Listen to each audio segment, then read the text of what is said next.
Thank you very much, John, and good evening. It's my pleasure to be here.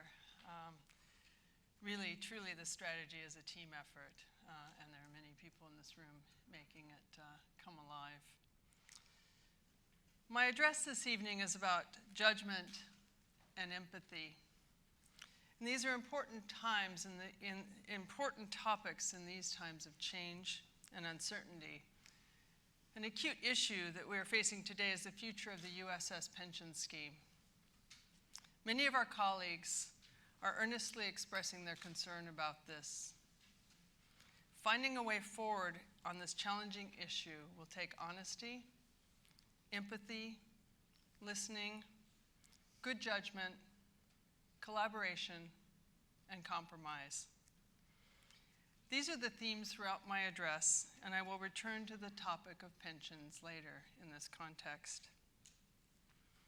It is always a special joy to gather each year to recognize our students, staff, and alumni who have received external accolades for their contributions to society. These include 7 members of staff who were honored in the Queen's Birthday and New Year's honors lists. Helen Sharman was made a Companion of the Order of St. Michael and St. George. Professors Michelle Doherty and Crystal Donnelly were both awarded CBEs. Professors Derek Bell, Michael Levin, and Tom Welton received OBEs. And Paul Brown was awarded an MBE. We are also proud of our many alumni who received national honors. And yes, we mourn the loss of 2 of our great alumni, mentors, and honorees, Sir Roger Bannister and Professor Stephen Hawking. Their brilliant lives and their profound influence remind us of the greatness we are surrounded by. Our thoughts are with their families. Imperial staff, students, and graduates are great contributors to society, and you all inspire us. I want to add my congratulations to everyone honored.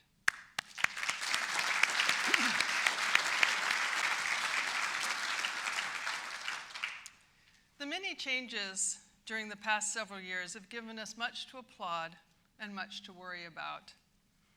We are faced with both challenges and opportunities. We find inspiration in our colleagues' accolades, and yet we are disappointed by external forces. We may have muttered from time to time, "What is the world coming to?"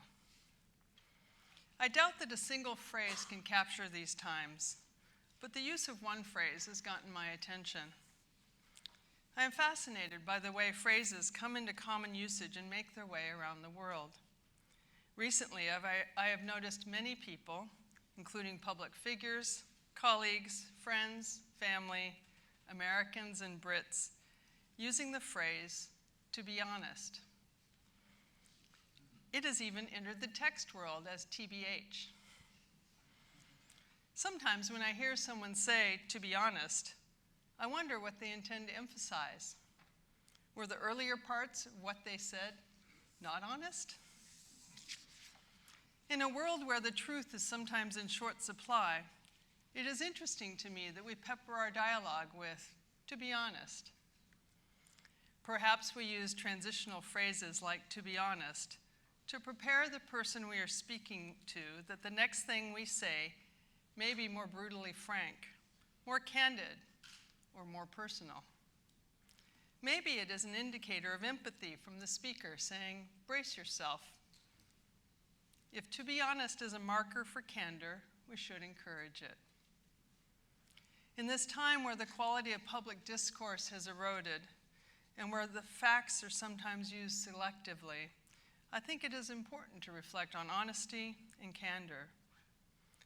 And while we grow accustomed to talking to machines as well as people, we should bring out other human values like empathy, respect, and judgment.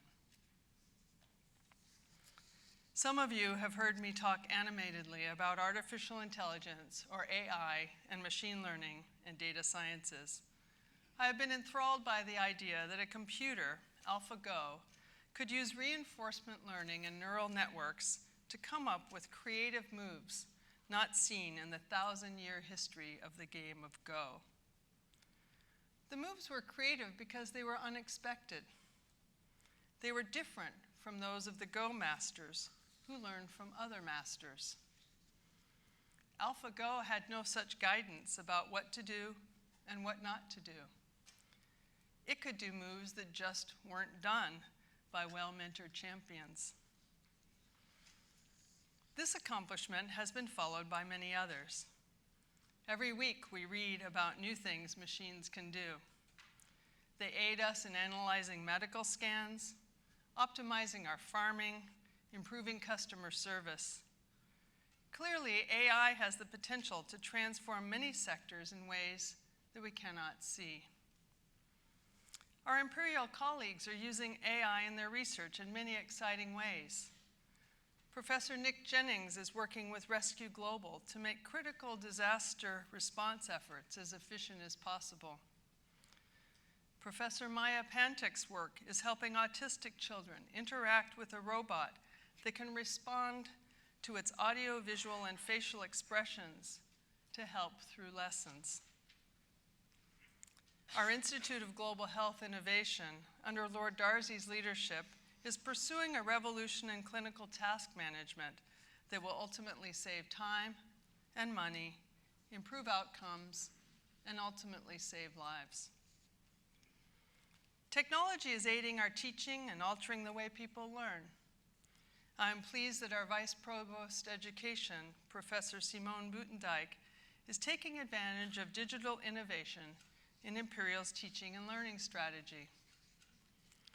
Our world-leading experts have teamed up with Coursera to create 3 online courses in Maths for Machine Learning that have opened up the possibilities of this revolution to a broad audience.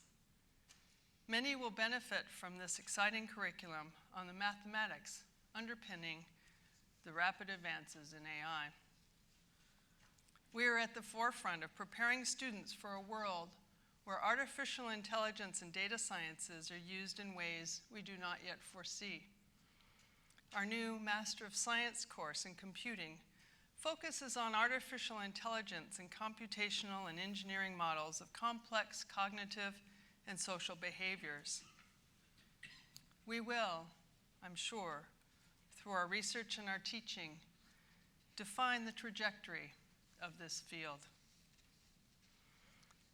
Computers may be able to amplify our insights by threshing through large amounts of information quickly and efficiently, yet they do not replace human understanding, emotion, or empathy. Our human attributes and our core values are more important than ever. John Thornhill recently wrote in the Financial Times about an AI program that cracked the Enigma Code in less than 13 minutes. This, of course, contrasts with the huge effort of brilliant mathematicians at Bletchley Park during the war. Yet Thornhill points out that it came as further proof of the early intuition of Alan Turing, that computers can exhibit competence without comprehension. As Thornhill said in his article, machine intelligence can provide the right answer even when it does not fully understand the question. Answers without understanding, competence without comprehension. In this age of rapid advance in machines, what is our role as educators? If computers can more efficiently master large amounts of information, what is it that humans bring to the table? What should we be teaching in our universities? What is our added value, and what do students gain from their time with us? We need to educate our students about AI and machine learning. We need to ensure that they are able to thrive in a world where mastery of data science and machine learning is an advantage. Those who can use computers to their advantage will excel. But clearly, our students learn far more than data, information, and repetitive tasks. they gain a tremendous amount by not learning like a machine. Computers may outperform us in some tasks, but are they able to exercise good judgment? Computers are not very good at judging the limits of their knowledge. They give us answers without understanding. I think that above all, we teach students to use good judgment. Judgment is defined as the ability to make considered decisions or come to sensible conclusions. Considered and sensible. These are two important words. Consider means to think carefully about something, typically before making a decision. And sensible is done or chosen in accordance with wisdom or prudence, likely to be of benefit. Clearly, wisdom, prudence, and benefit to society are elements of consciousness that humans bring to every blink reaction, as well as to every long-pondered decision. I think that judgment comes from combining knowledge with context and empathy. We strive for these things as humans and as educators. We wish to impart knowledge. We wish to do so in the right context for considered and sensible decision-making, and we wish to have empathy for others. Context and empathy arise from listening and trying to understand those who we don't understand. This comes to me in my travels as well as closer to home. Where you stand depends on where you sit is a phrase I hear from time to time, especially when faced with a new reality, because it causes me to look at something differently than before. It is known as Miles' Law, named for Rufus Miles, who was a member of the U.S. President Eisenhower's administration. It is sometimes criticized as an excuse for narrowness.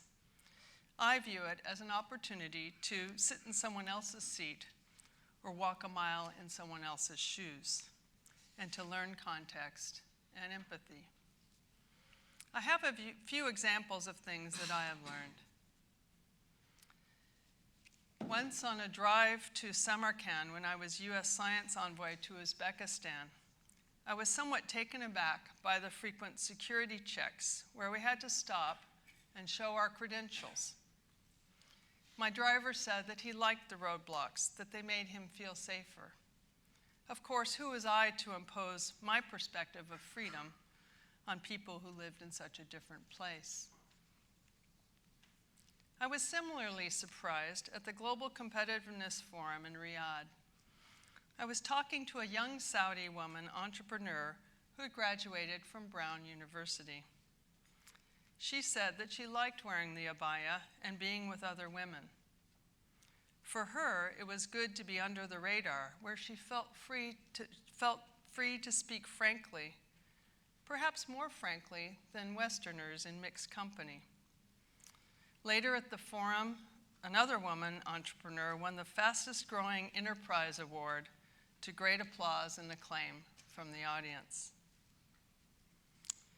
I learn a lot from our Chinese collaborators. I respect their round tables, which are emblematic of their collegial approach to a meal. Our Chinese colleagues also get up from their seats and toast one another. Sharing each sip with a compliment to someone else, no matter what their role, is a very good thing to learn. One of Imperial's great strengths is its international diversity. We learn a tremendous amount from one another. If we listen to each other carefully, we can, in our own community, gain perspective and understanding that would otherwise require years of travel. We benefit from these interactions in many subtle and subliminal ways. We learn how people from different backgrounds think in ways that complement our own approaches. We should do more to purposefully learn about one another and to celebrate our broad range of experiences and heritages.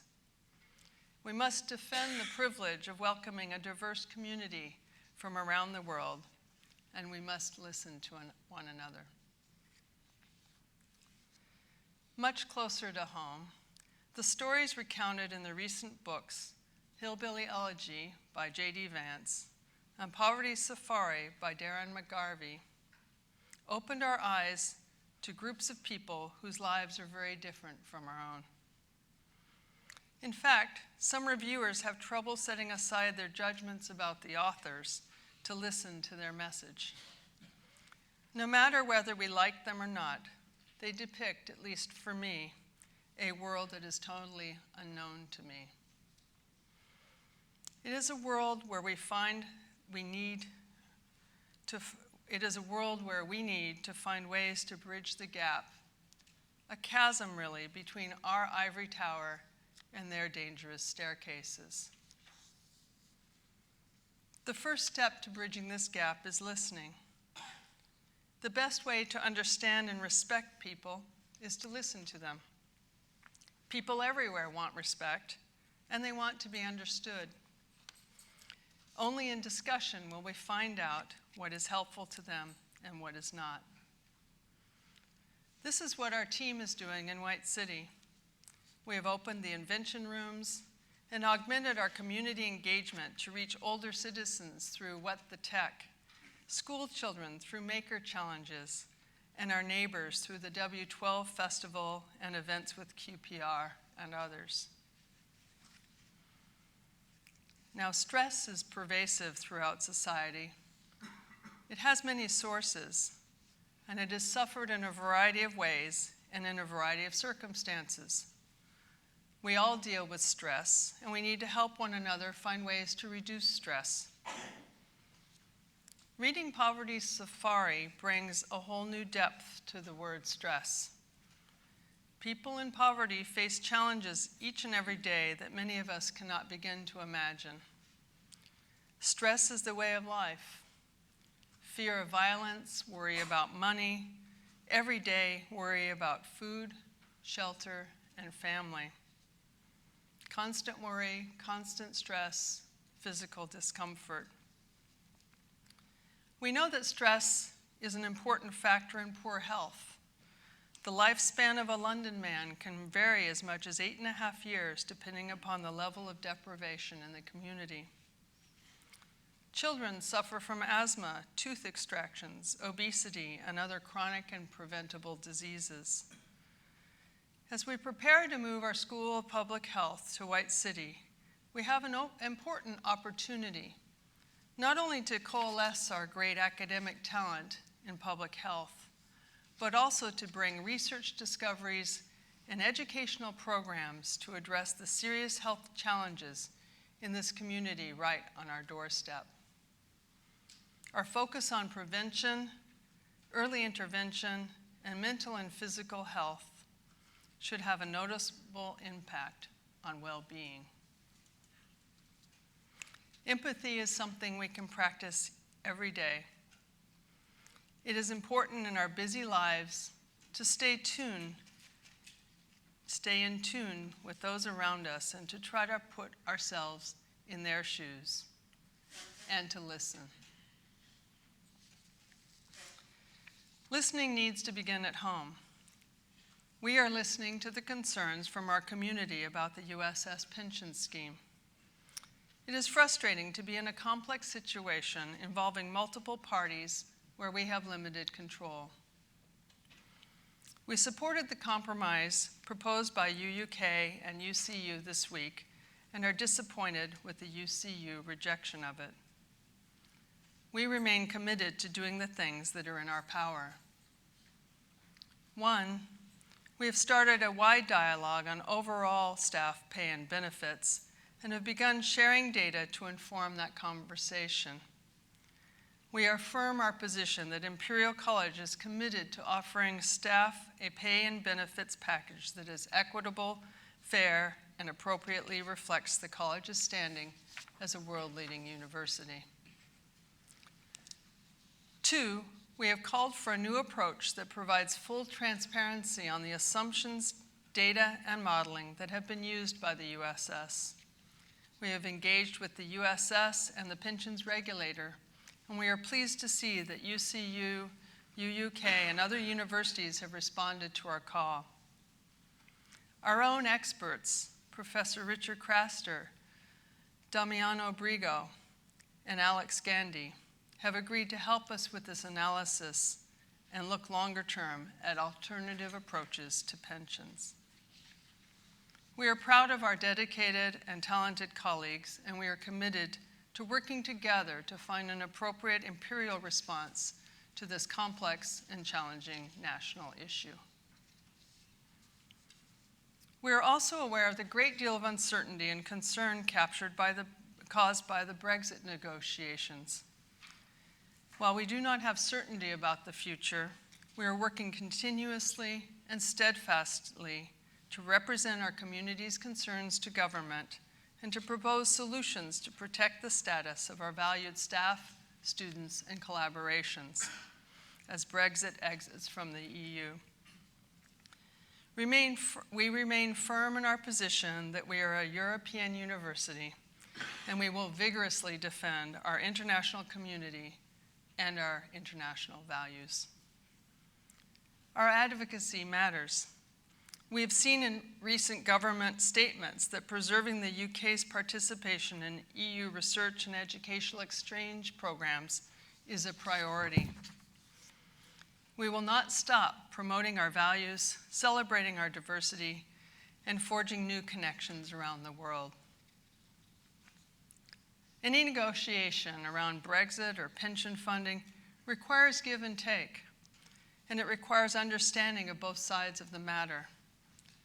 Listening, understanding context, having empathy for the other side's perspective are all essential to resolution.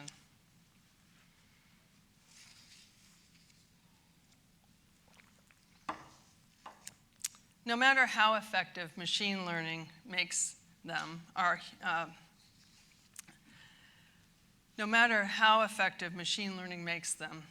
human consciousness gives us incredible attributes over computers. We have human judgment. We also know from Kahneman and Tversky and other behaviorists that our judgment is flawed. We hold innate biases that affect our judgment. Admitting that we have inherent biases should become easier when we realize that these are neither conscious nor discriminatory choices. Any conscious or purposeful bias must be dealt with and eliminated. Awareness of our inherent and unconscious biases is the first step to overcoming them. Perhaps this is the area where human-machine collaboration can help us the most. The highly analytical approach of a machine may be a good complement to our messy, emotional gut reactions. Machines are not very good at knowing what they don't know. We must be careful that they don't perpetuate biases. Maybe we can benefit from combining the very best of human judgment and empathy with the best of a computer's speed and efficiency. To be honest, I think that we are heading into times of tremendous change. I believe that we will find ourselves working more and more with artificially intelligent computers.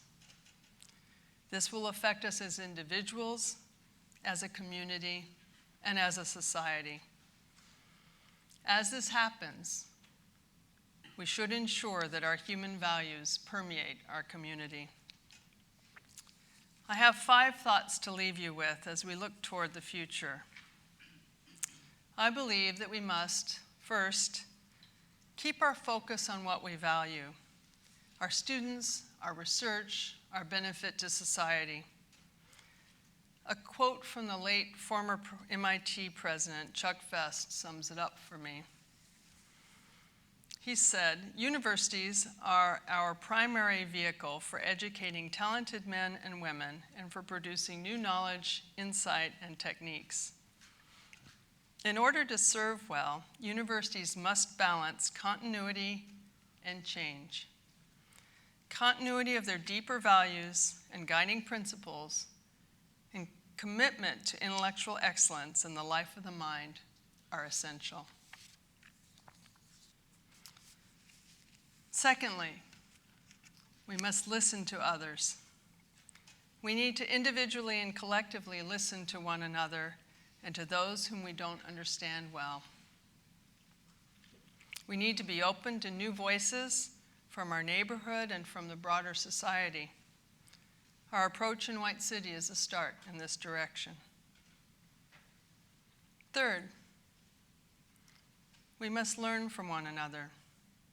We learn from our multicultural and international community. We must support our international community and strive to increase our diversity. 4, we must understand others. We empathize with the pressures, personal stresses, and external forces affecting our students, colleagues, neighbors, and world community. We should let that understanding guide our relationships with one another. And 5, we must be conscious of our humanity and our biases. We can work together collectively and collaboratively, and perhaps with the help of computers, to ensure that our biases are not harming our judgment. Our values, our judgment, our empathy, our listening, and our understanding make us human. And our humanity will be all the more important in the years to come. Thank you.